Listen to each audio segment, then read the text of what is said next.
একজন পীর, একজন বিখ্যাত আল্লাহর ওলি, যার নাম হচ্ছে হযরত ফখরুদ্দীন রাজি, যিনি সুবহানাল্লাহ তাফসীরে কবির লিখেছেন। আমাদের মতো কোন ছোট মোটো আলিম ছিলেন না, বিখ্যাত আলিমে দ্বীন ছিলেন, বিখ্যাত ইমাম ছিলেন এবং সুবহানাল্লাহ বিখ্যাত আল্লাহ তাবারক ওয়া তাআলার ওলি ছিলেন, যিনি তাফসীরের কিতাব লিখেছিলেন। ইমাম ফখরুদ্দীন রাজি নামটা মনে থাকবে না? ইমাম ফখরুদ্দীন রাজি। আর ওনার পীর ও মুর্শিদের নাম হলো নাজমুদ্দিন কুবরা। ইমাম নাজমুদ্দিন কুবরা।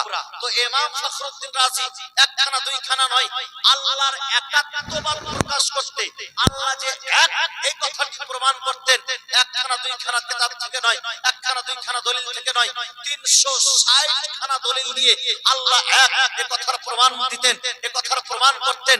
বেরাদারান ইসলাম মুআজ্জাজ মুহতারাম, তো আল্লাহ যে এক এই কথার প্রমাণ করতেন 360 খানা দলিল দিয়ে। যখন তার মরণের সময় হলো, যখন তার মরণের সময় কাছে এসেছে, মরণের সময় যেমন আল্লাহর ফেরেশতারা আছে, তেমন শয়তানও আপনার কাছে এসে ঘোরাঘুরি করে আপনার ঈমানটা নষ্ট করার জন্য, আপনাকে বেঈমান করে দেওয়ার জন্য, আপনাকে কাফির করে দেওয়ার জন্য। শেষ সময়ে যদি আপনার ঈমান সে নষ্ট করে দেয়, তো যার শেষ সময় ঈমান নষ্ট, সে কিন্তু কখনো জান্নাত পাবে না, সে সর্বদা জাহান্নামী হয়ে যাবে। বেরাদারান ইসলাম, ইমাম ফখরুদ্দীন রাজির শেষ সময়ে শয়তান, ইবলিস শয়তান একেবারে সুন্দর দাড়ি এবং একেবারে সাদা ধবধবে জুব্বা পাগড়ি পরে চলে এসেছে, টুপি পরে চলে এসেছে। আসার পরে জিজ্ঞাসা করছেন যে ইমাম ফখরুদ্দীন রাজি, আপনি সারাটা জীবন আল্লাহর একাত্মবাদ প্রকাশ করেছেন, আপনার কাছে কি দলিল আছে যে আপনি আল্লাহ যে এক এটা প্রমাণ করতে পারবেন? বলে হ্যাঁ। বলে আমার কাছে 360 খানা দলিল আছে। বলে বলো দেখি 360 খানা দলিল। ইমাম ফখরুদ্দীন রাজি একটার পর একটা দিতে আছেন। কুল হুয়াল্লাহু আহাদ, আল্লাহ এক, আল্লাহ ছাড়া কোনো মাবুদ নয়, ওয়া ইলাহুকুম ইলাহুন ওয়াহিদ, আল্লাহ আমার এবং আপনার সকলেরই আল্লাহ হচ্ছে এক। এই করতে করতে 360 খানা দলিল ইমাম ফখরুদ্দীন রাজি আলাইহি রাহমাতুল্লাহ রিজওয়ান দিয়েছিলেন। কিন্তু ইবলিস শয়তান এক সময় মুআল্লিমুল মালায়েকা ছিল, ফেরেশতাদের টিচার ছিল, ফেরেশতাদের লিডার ছিল, ফেরেশতাদের সরদার ছিল। এই ইবলিস শয়তানের কাছেও ইলম কম নাই। ইবলিস শয়তান একটা একটা করে 360 খানা দলিল তার রদ করে দিল, বাতিল করে দিল।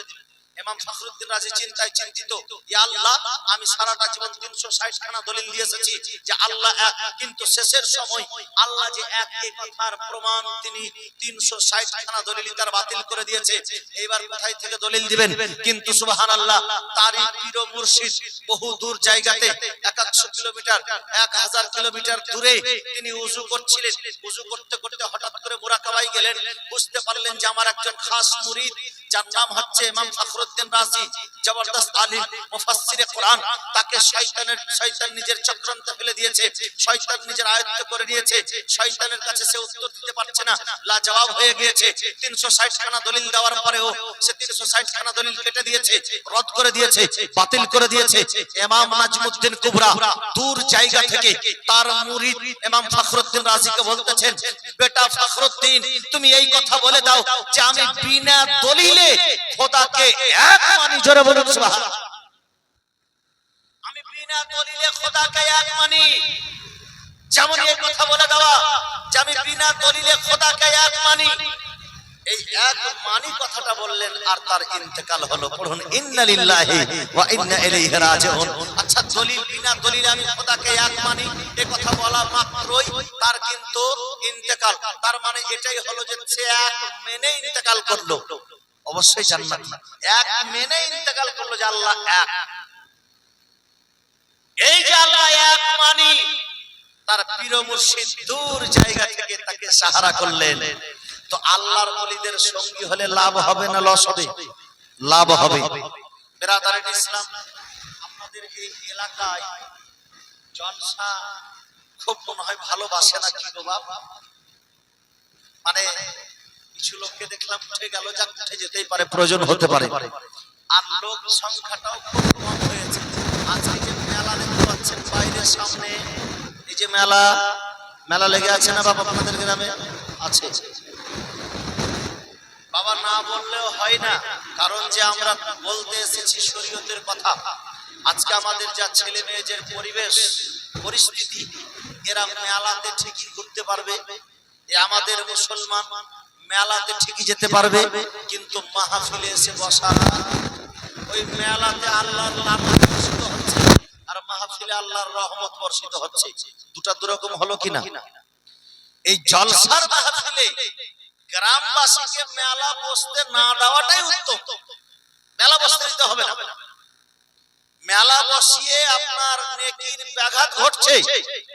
যতটুকু নেকি আপনি করতেন তার থেকে আপনার নেকিটা কমিয়ে দিয়ে গুনার কাজটাই হয়তো বেশি হচ্ছে, হয় না বাবা? আমাদের এরিয়াতে মেলা বসে, আমরা জানি, আমরা বলে যাচ্ছি, মানুষও বলছে মৌলভী সাহেব বলে যাক আমরা বসিয়ে যাব, দেখা যাক। হ্যাঁ, মানে মৌলভী সাহেবের বলার কাজ আছে বলছে, আর আমাদের বসার কাজ আমরা বসাচ্ছি। বাবা মা শুনে দুঃখ লাগে না তো আমার কথা? আমার কথা শুনে দুঃখ করছেন না তো? দুঃখ করিয়েন না বাবা। এর কারণ হলো এটা, যে দুঃখ না করার কারণ হলো যে আমরা যে কথাগুলা বলি বা স্টেজে একটা জিম্মেদারি, এটা রাসূলের স্টেজ, এই জিম্মেদারির সঙ্গে যদি কোনো কথা বলি, বাপ যদিও মানতে না পারেন, হয়তো মানতে পারলেন না, অভ্যাস পরিণত হয়ে গেছে, কথাটাকে ভুল মনে করা বা কথাটাতে দুঃখ করা, এটা তো আপনার ঈমানের ক্ষতি হয়ে যাবে। কারণ যে আমরা যেটা বলবো কোরআন হাদিসের আলোকেই বলার চেষ্টা করব, তাই না বাপ? বিরাদারান ইসলাম, তো বলছিলাম যে আমি উর্স সম্পর্কেও বলবো। জালসা খুব সংক্ষিপ্ত করে দাও, আজকে প্রথম জালসা তো, প্রথম রাত্রি, ওই জন্য সংক্ষিপ্ত করব, খুব আগে বাড়াবো না। তবে কিছু ইম্পর্টেন্ট কথা আছে যেটা শোনার মতো কথা। অবশ্যই বসুন, কিছু মাসলা মাসাইলও শিখতে হবে। আর জালসা যে আমরা করছি, জালসা করে আমরা লাভবান হচ্ছি কি হচ্ছি না এটাও জানতে হবে। এই গ্রামের লোক আজকে এই যে 2 দিন জলসা লাগিয়েছেন, এই 2 দিন জলসাতে খুব কম করে হলো স্টেজ প্যান্ডেল, মাইক, বক্তা, এটা সেটা নিয়ে খরচ দেখতে গেলে হয়তো খুব কম করে হলো 2 রাত্রের জলসাতে 1 লক্ষ টাকা খরচ আছে, তাই না বাবা? এই 1 লক্ষ টাকা খরচ আমরা ফালতু করছি না, আমাদের কাজে লাগছে। অবশ্যই প্রয়োজন আছে, আমাদেরকে জানতে হবে যে আমাদের এই কাজের টাকাটা লাগে বা লাগে না। বিরাদারান ইসলাম, মুআজ্জাজ মুহতারাম সামাইন ইকরাম, আল্লাহ তাবারাক ওয়া তাআলা এই মাহফিল কায়েম করেছে নবীর মুহাব্বতে, ওলি আল্লাহদের মুহাব্বতে মাহফিলকে কায়েম করেছে। এই মাহফিলটাকে কায়েম রাখতে হবে। এই এত লক্ষ লক্ষ টাকার খরচের মাহফিলে আসতে হবে, বসতে হবে। যেই জায়গাতে আল্লাহর রহমত বর্ষণ হয় সেই জায়গাতে আসতে হবে। এই জায়গাতে আল্লাহর রহমত বর্ষিত হচ্ছে কারণ এই জায়গাতে কোরআন ও হাদিসের কথা আলোচনা হচ্ছে। আচ্ছা, উর্স মানে কি? এই যে আমরা আজকে উর্স লাগিয়েছি, জালসার নামে আমি অ্যাম্বেলে দেখেছি উর্স মুবারক। উর্স মানে জালসা, উর্স লাগিয়েছি। উর্সটা কি? আমরা উর্সের সঙ্গে আবার মুবারক শব্দটা লাগাই। উর্স মুবারক, এই উর্স মুবারক শব্দটা সব জায়গাতে লাগে না, ভালো জায়গাতেই লাগে। এই উর্স মানে হচ্ছে এক কথায় যার শাব্দিক অর্থ উর্স মানে বিবাহ, উর্স মানে খুশি। মাশাআল্লাহ 100 টাকা দিয়েছেন একজন ভাই আমার, যে উর্স মুবারক। উর্স মানে বিবাহ, উর্স মানে খুশি, উর্স মানে আনন্দ। তো আজকে উর্স যে আমরা লাগিয়েছি, উর্স মানে আনন্দ করলাম, শাব্দিক অর্থ এটা।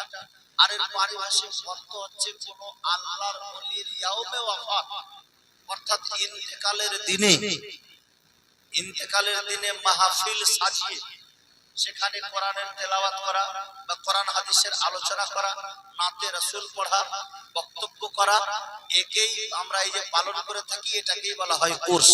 অর্থাৎ সেই আল্লাহর ওলির সঙ্গে মুহাব্বত আছে, সেই আল্লাহর ওলির ইয়াদ মানানো, তাকে স্মরণ করা এবং তাকে স্মরণ করে তার জীবনের মতো নিজের জীবনকে গঠন করা, এর নাম হচ্ছে উর্স। জোরে বলুন সুবহানাল্লাহ।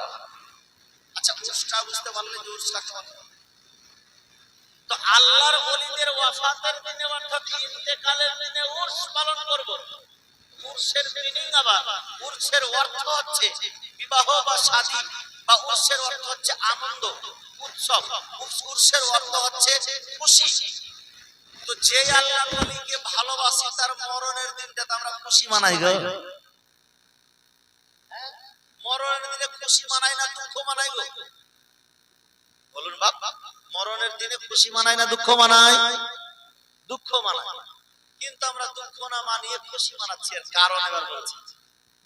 খুশি মানাটাই জায়েজ, দুঃখ মানানো জায়েজ নয়। কোন ব্যক্তি যদি মারা যায় তার জন্য দুঃখ মানানো কতদিন জায়েজ আছে? 3 দিন, যাকে শোক পালন বলি।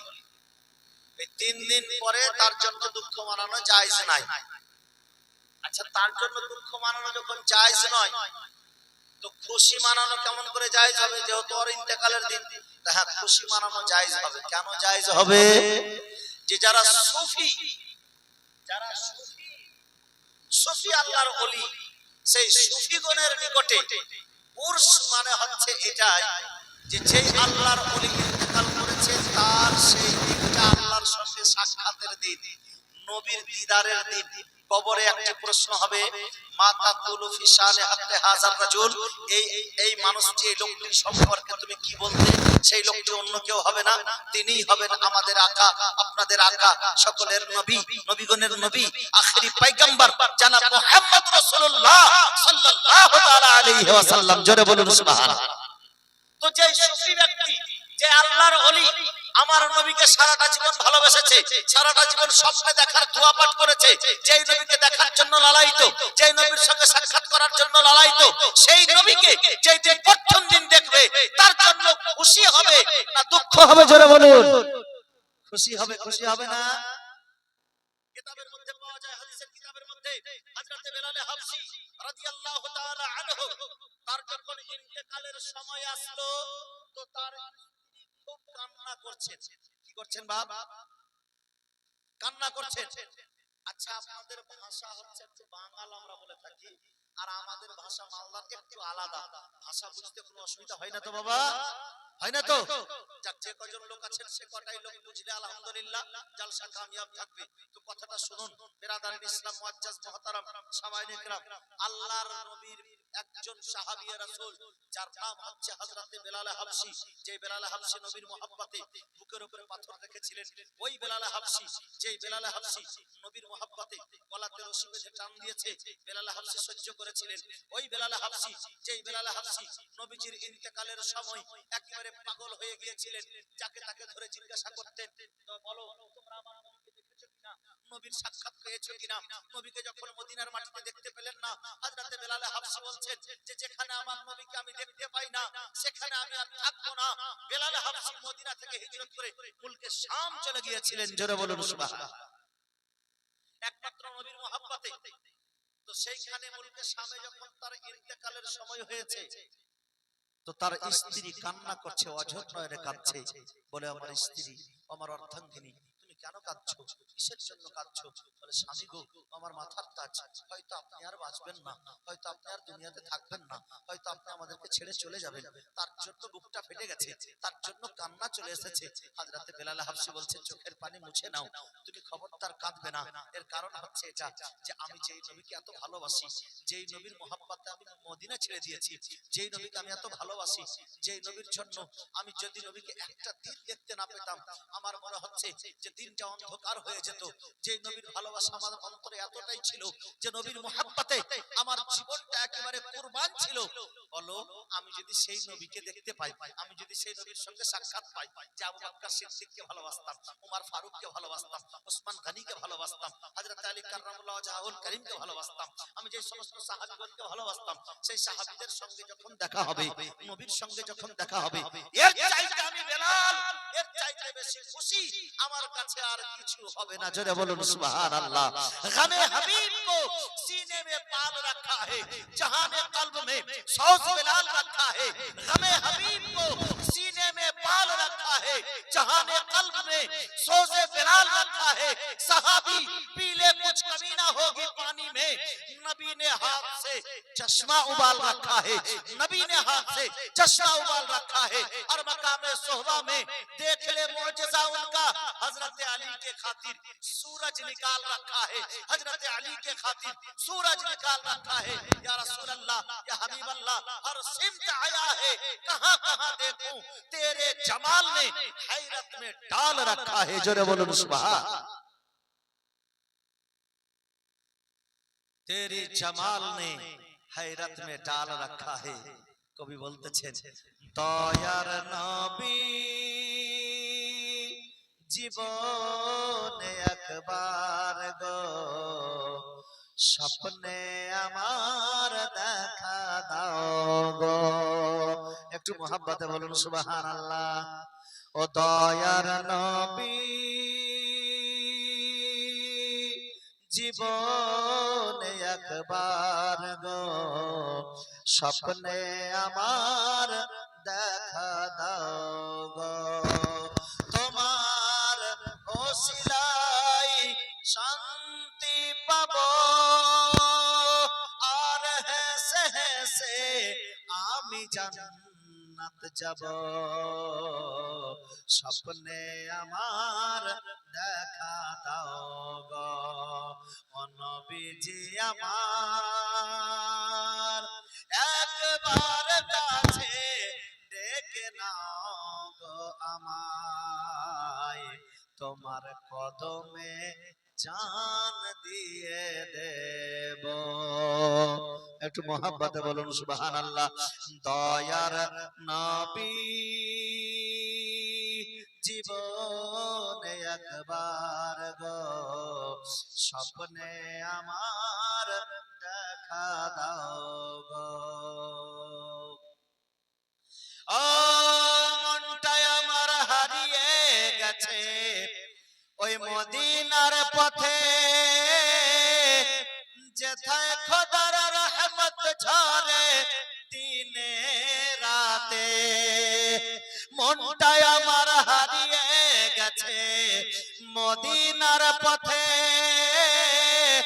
যেথায় খোদার রহমত ঝরে দিনে রাতে বড়ই পেরেশান মন যে আমার কবে হয় দু চোখে নবীর রওজা দেখিব স্বপ্নে আমার দেখা দাও গো ও নবীজি আমার একবার কাছে ডেকে নাও গো তোমার কদমে জান দিয়ে দেব দয়ার নবী জীবনে একবার গো স্বপ্নে আমার দেখা দাও গো স্বপ্নে দেখি যদি নবীজি তোমায় রহমত ভরে যাবে তকদীর আমার যদি নবীজি তোমায় রহমত ভরে যাবে তকদীর আমার বলো না দয়াময় আর কতদিন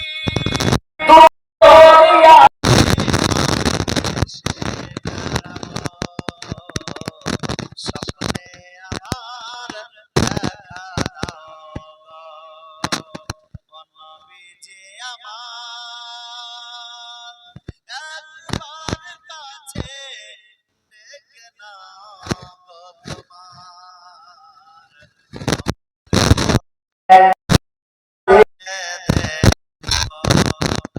দয়ার নবী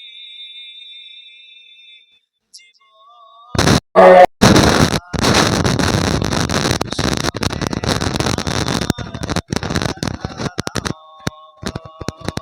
তোমার ওসিলায় শান্তি পাবো আর হেসে হেসে আমি জান্নাত যাব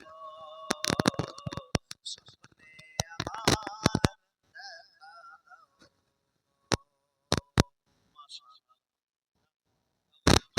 নাচ শুনে মিস্টার টাকা দিয়েছে এটা ওর কথা বুঝতে জন্য যাই হোক হযরত বেলাল হাবশী বলতেছেন আমার স্ত্রী আমার অর্ধাঙ্গিনী আমার জীবন সঙ্গিনী তুমি কেঁদো না কারণ আমি যে নবীর জন্য লালায়িত যে নবীর অপেক্ষায় আমি অপেক্ষিত যে নবীর প্রেমে আমি পাগল আমি আমার সেই আকা মাওলাকে দেখতে পাবো সেই আকা মাওলার সঙ্গে সাক্ষাৎ হবে এর চাইতে বড় খুশি আর কি হতে পারে জোরে বলুন সুবহানাল্লাহ আর একটা হাদিসে পাক মিশকাতুল মাসাবি মিশকাত শরীফের মধ্যে আল্লাহর নবী সাল্লাল্লাহু তাআলা আলাইহি ওয়াসাল্লাম ইরশাদ করেন যখন মাইয়াতকে দফন করা হয় যখন মাইয়াতকে দফন করা হয় তিনটি কবরে প্রশ্ন হয়, আর সেই প্রশ্নের উত্তর যখন সেই বান্দা দিয়ে দেয় তখন আল্লাহর ফারিস্তারা বলে নাম কা নাওমাতিল উরুস। জোরে বলুন সুবহানাল্লাহ। উরুস শব্দটি এলো আসলে কিনা নাম কা নাওমাতিল উরুস, তুমি ঘুমিয়ে যাও নতুন বধূর মতো। এ বাবু সাউন্ডটা একটু দাও তো, তোমার মাইকে একটু সাউন্ডটা দাও, সাউন্ড একটু দাও হালকা, কারণ যে সাউন্ড আমি যে দূর থেকে আমার কথা বলা অভ্যাস কিনা সাউন্ডটা খুব হালকা একটু। ওয়ালাইকুম আসসালাম। বাহ, এই বাবুজি আমার উরুস মুবারাকে 200 টাকা দিয়েছে, মাশাআল্লাহ। আর কোন বাবু যদি আমার থাকেন 200 টাকা 500 টাকা দেব মনে করেন, এই মাহফিলে এসে দিয়ে যান। বাবা যেহেতু আজকে প্রথম রাত্রি, আর অ্যাকচুয়ালি কিন্তু আমি যে কালেকশন বক্তা তা নয়, হ্যাঁ কালেকশনও করি পরিস্থিতি অনুযায়ী, কিন্তু যেহেতু আরো একটা দিন জলসা আছে, লাস্ট রাতে জমিয়ে কালেকশন হবে। তবে আজকে যে আমি এসেছি বাপ, কিছু কথা কোরআন ও হাদিস থেকে শুনে নিন ইনশাআল্লাহ। হ্যাঁ, কেউ যদি আর থাকেন এরকম যে 500 টাকা 1000 টাকা বা 200 টাকা দেব, তো ওরস মুবারকে দেওয়ার জন্য একটু চটচট করে নিয়ে এসে দিয়ে দেন। এখানে কোন মা বোনদের কাছে যদি কিছু